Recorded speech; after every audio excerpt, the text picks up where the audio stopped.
kailan pa man.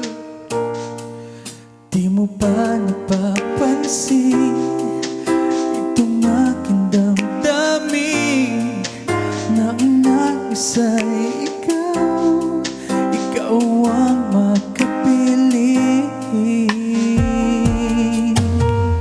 Kung mayroon ka mang alinlangan, puso ko'y bakit